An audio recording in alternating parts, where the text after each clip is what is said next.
Bonjour, bonsoir à toutes et à tous et bienvenue sur ma chaîne. La chaîne est désormais intitulée Expression des émotions. Je m'appelle Lydie, c'est mon surnom, et là vous êtes sur la playlist Mes petits croquis lettrés. Le texte que je veux vous lire aujourd'hui, il est plus long que les autres textes déjà entendus sur la playlist, mais je pense qu'il va vous plaire. Ce que je conseillerais, c'est de le lire 2 fois pour pour mieux s'imprégner du texte, l'écouter 2 fois donc. Je vous dirai seulement à la fin du texte de quoi il s'agit, qu'est-ce que j'avais en tête au moment où j'ai écrit le texte, d'accord? Mais ce que je peux donner comme indice déjà, c'est que c'est un peu la suite du texte intitulé « Il y a un avant et un après le virage des métamorphoses ». Alors ceux qui n'ont pas encore écouté ce texte-là, je mettrai donc le lien de « Il y a un avant et un après le virage des métamorphoses ». Ce lien sera mis donc sous la vidéo, dans la barre de description. C'est parti! Le cimetière des regrets peine à sa joie. Ses entrées et ses sorties sont gardées par des gardiens, ceux de la nostalgie. En effet, c'est un espace clos rempli d'émotions rebelles qui n'en faisaient qu'à leur tête et dont la paix éternelle n'intéresse guère. Elles ne comprennent pas que chaque chose, bonne ou mauvaise, a une fin. Il faut pourtant s'en séparer à un moment donné afin que certaines émotions, plus ou moins agréables ou supportables, aux histoires élues légalement, puissent exister à leur tour et faire leur loi pendant un temps donné au moins, puisque la roue n'a de cesse de tourner.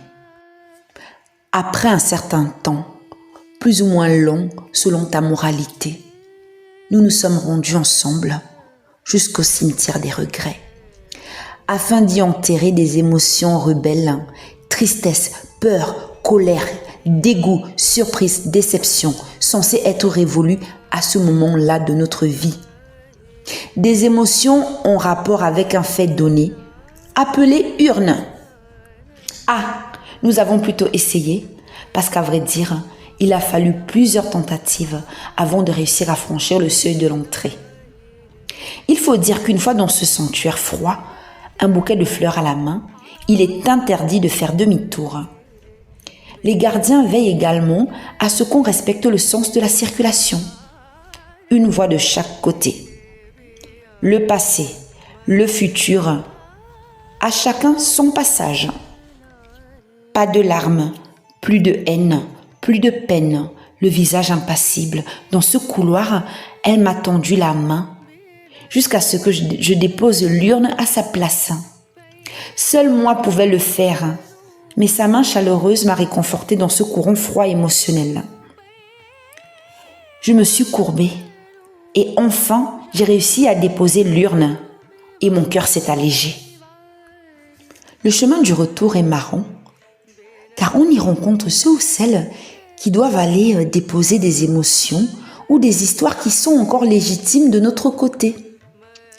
Alors on croise des regards d'envie, de jalousie et même de la haine. Mais la route est longue, souviens-toi. Et surtout, personne à part nous ne peut deviner pour quelle raison telle ou telle émotion a encore une place de choix dans notre vie. Quelle est donc cette prétention qui te pousse à la bousculer comme ça? Peut-être que, si tu avais ne serait-ce qu'une petite idée de son parcours, des circonstances de sa naissance, de ses guides, alors les choses se seraient déroulées autrement. Tu y aurais réfléchi à 2 fois, moi je te dis. Avant d'agir, regardons-nous bien, regarde-moi bien. Pendant ce temps, les émotions rebelles, elles essayent quand même de ressortir du sanctuaire, mais les gardiens font bien leur travail. Il y a de temps à autre des tentatives d'évasion, mais elles sont ridicules, car toujours inutiles au final. c'est à ce moment-là que j'ai froid, alors qu'il fait chaud, que je me crispe, alors que tout est parfait, que je jette un regard triste, alors qu'il fait beau. Ça s'appelle la nostalgie. L'inconnu la déclenche souvent par accident. Le truc, c'est que, certes, les blessures guérissent, mais les cicatrices, non. Elles sont éternelles et guident nos pas vers le bonheur tant convoité et enfin atteint. Les saisons ne font que défiler et les gens aussi. Cette année-là, avant notre départ en excursion avec l'urne verte, le temps a été particulièrement clément. En effet, l'été qui a suivi sa mort a été très différent de l'été de leur rencontre. Il a plu, il a venté comme jamais. Les arbres sous lesquels nous avons tous pique-niqué ensemble sont même tombés, comme pour marquer une rupture ou un nouveau cycle. Le cimetière des regrets, le cimetière des regrets. Ce lieu est vraiment trop mouvementé, voire effrayant et surtout hanté, mais pas maudit, bien au contraire. Il est rempli d'espoir, de rêves, de tous les possibles. Il est la conséquence d'un joli miracle, celui de la vie et celui de ton existence tout simplement. C'est notre point commun à tous. Alors, comment le texte il a résonné en vous? Qu'est-ce que vous avez imaginé? Quelles sont les images qui vous sont venues en tête? Je serais vraiment très intéressée d'avoir vos réponses en fait, en commentaire. N'hésitez pas non plus à liker si vous avez aimé le texte, à partager. Pour ceux et celles qui ne sont pas encore abonnés, n'hésitez pas à le faire, c'est une grande récompense pour moi. Et pour les gens qui sont déjà abonnés, mille merci. D'accord? Je vous remercie déjà pour l'attention que vous avez apportée lorsque j'ai lu ce texte. Je vais vous dire maintenant pourquoi j'ai écrit ce texte. Qu'est-ce que j'avais en tête? D'accord? Ce que je voulais dire.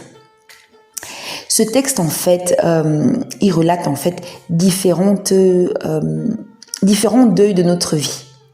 Chagrin d'amitié, par exemple, chagrin d'amour, perte d'un être cher qui n'est plus de ce monde. Et là, dans le texte, on est obligé de devoir passer à autre chose malgré nous. Et là, on doit dire au revoir à différentes habitudes ou aux personnes qui égayaient notre vie avant. Et malgré ça, malgré le fait d'être forcé de faire le deuil, on est aussi obligé d'avancer. C'est pour ça qu'on le fait. On avance et au final, on avance vers un avenir qui sera très différent de ce qu'on aurait voulu, de ce qu'on avait prévu, mais un avenir tout aussi radieux, voire plus radieux, bizarrement parfois dans certains cas. Voilà, à très vite.